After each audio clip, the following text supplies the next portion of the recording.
Hello and welcome back to the eighth video on the detailed analysis of The Laugh of the Medusa by Helen Siso. Let me continue reading from the essay. It is time to liberate the new woman from the old by coming to know her, by loving her, forgetting beyond the old that O is capitalized in the essay. For more emphasis, maybe beyond the old without delay, by going out ahead of what the new woman will be. New woman, again N and W in capitals, obviously for emphasizing maybe. And an arrow hits the bow with a movement that gathers and separates the vibrations musically, in order to be more than herself, separately. Herself, not together, but herself. So this is about quitting from the old woman, which that old woman is with a lot of training to fit in. But now it is about coming out. So that Caesar talks about getting beyond. So this is this is a time to liberate the new woman. For her to be really new, that liberating experience should be there. And from the old, by coming to know her, you have to know her. Till now, until then, you have been imposing certain standards, certain prejudices over her, that you should be like this, you should be like that, you should not be like this, and many other areas you were trying to dominate. In the sense, the whole system, the patriarchal system in general. But now it is about knowing her, by loving her, for getting beyond the old without delay. You should not make the delay. You should not be stingy in appreciating her. We should be very liberal in appreciating and knowing her, by going out ahead of what the new woman will be, as an arrow hits the bow. Now it is about a harmony, vibrations, musical vibrations you can see. And in order to be more than herself, she takes that much effort. Because this is a self-assured coming out. A self-motivated attempt to come out of the boundaries. Go beyond the chains, so that it is not something externally motivated. So at least at this moment, when she tries to come out or go beyond the limitations, please be there to appreciate. Please be there to know her and motivate her at least. That's what Caesar wants us to do. Wants us or the system to do. Next paragraph. I say that we must, for with a few rare exceptions, there has not yet been any writing that inscribes femininity. Another major issue Caesar wants to point out here is the unavailability of feminine writing, the real feminine writing, that inscribing femininity. Certain writings that really inscribing femininity, they were running short of. At this moment, at this point, when you're talking about these problems, a 21st century, 20th century, 21st century, we may not be able to identify with. But at that, we have to place this essay and the discussion in the context of those days, of some decades before. Well, female writers were coming forward. Even then, they were running short of the essence, the major or the contributory kind of writings, which were capable of inscribing femininity. That was a very great issue. And exceptions are rare. Exceptions might be there, but very rare. In fact, that after plowing through literature across languages, cultures and ages, one can only be startled at this vain scouting mission It's almost like Wayne that Cicero and many other prominent figures of the movement during that time, they were in search of such writings, or they were trying to find out such feminine themes that were capable of strongly inscribing, asserting femininity, and they couldn't find many. It is well known that the number of women writers, while having increased very slightly from the 19th century on, that is within bracket actually, while having increased very slightly from the 19th century on, has always been ridiculously small. The same thing which is already told. And this is a useless and deceptive fact, unless from their species of female writers we do not first detect the immense majority whose workmanship is in no way different from male writing. Another problem, even if the number goes higher, we cannot always say that this immense majority, their workmanship was in no way different from the male writing. That is, again and again creating, introducing certain female characters without having any quality or without having anything to assert of their own. Either they are in search of suitors. None of them was bothered about being professional or being educated, getting education. So this is the way you can bring change, especially during those days. The writings and readings had much to do with, or even now we know how much impact writings and literature in general can bring in the reading public, not just in women.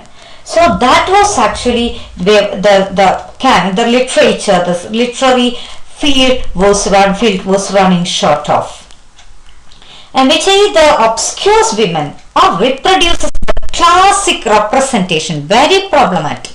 Classic representation of women is very problematic. It is never ever contributing. It never contributes anything to any empowerment. In the empowerment question is ended if you are having some classic representation of women. No one is going to benefit out of it.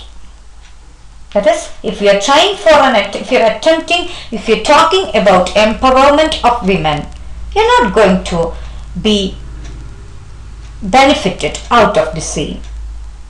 And so that is classic representation obviously means sensitive, intuitive, dreamy, always depending, and we know other terms which are already talked about. We already mentioned how they are represented in, how they are expected in male writings or in the patriarchal society to be very fitting and never ever a threat to the established norms, the phallocentric norms. So see, very passive, acquiescent, and very emotional, timid. All these terms are normally attached when you are having a classic representation of women, and society is badly in want of that.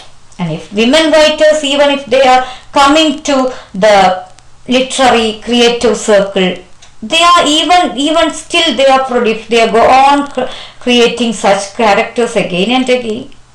It's not actually contributing to any kind of empowerment. That's what Cicero wants W-A-R-N-S, wants the female folk or the writing public, female writers in general to be aware of. Okay, yes.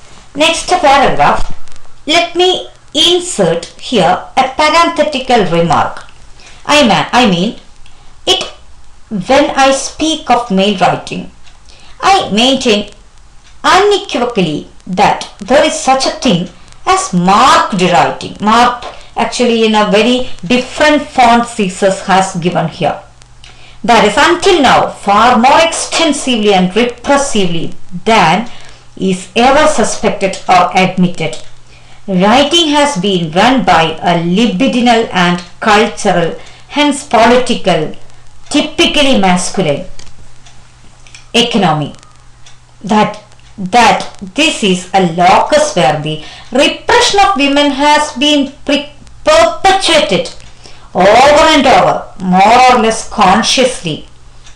So you are contributing to all this repression. You are admitting that, yeah, we are like this. We have accepted the standards decided by you. So that you are again and again contributing to the repression.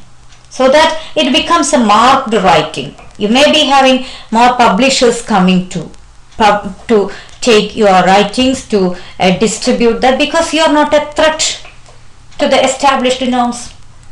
You bring a revolutionary theme. Either you are rejected or your writing is cut and made well fit enough according to their satisfaction, according to their ideas. So this has been happening throughout. This is even now it is going on. So you cannot always go with the empowering ideas or the trend for the tendency of empowerment and fitting enough. If you want to go on with both at the same time simultaneously, either one of the two will fail, or you will fail yourself. That's all. Then perpetrated over and over, more or less consciously, and in a manner that is frightening, since it's often hidden or adorned with the mystifying charms of fiction. Another main problem. In fiction, when you read about the romanticized notion of women, a very exquisite woman, such characters, women characters, and even the familial system, it's very charming, it's mystifying. You're fascinated towards such characters. Whatever problems, whatever hurt, whatever question on identity, whatever crisis the women characters suffer, at the end, if a marriage takes place and by the end there is a reconciliation, it leads to reader satisfaction. There had been a time, and even now you cannot say that it's completely changed. It has completely changed. So that is what you mean by the charms of fiction, and that is very problematic if you when you talk about the question of empowerment. That this locus has grossly exaggerated all the signs of sexual opposition and not sexual difference. That is it. It's an opposition. It works as an opposition, as if you have something against this sex. Even the differences come after this opposition. Sexual differences, that is again an outcome of the oppositions, and the woman has never her turn to speak. This being all the more serious and unpardonable in that writing is precisely the very possibility of change. But Ciso is still very confident that you can still bring change through writings. The space that can serve as a springboard for subversive thought, the precursory movement of a transformation of social and cultural structures. You have to subvert the thoughts. You have to change the ways of seeing. You have to change the perceptions. Our perspectives should change. And the precursory movement of a transformation of social and cultural structure you can locate in the writing. Not the writing that really fit enough, that is fitting for the established systems and norms, but something entirely different. You have to give up many. You have to give up many of your ideas. You have to oppose very well established traditions. Still, if you are on the path, you can still be hopeful that with your writings also you can find out solutions, or at least promote the freedom of women, because they have been denied all this throughout. And at least when you speak out through your writings, you please don't contribute to the classical representation, or classically fixed landmarks are there. And if you are still contributing to that, everything fails over there. And that's the way Ciso warns about the kind of women writing and the lack of women writing, which is really contributory in nature towards the empowering attempt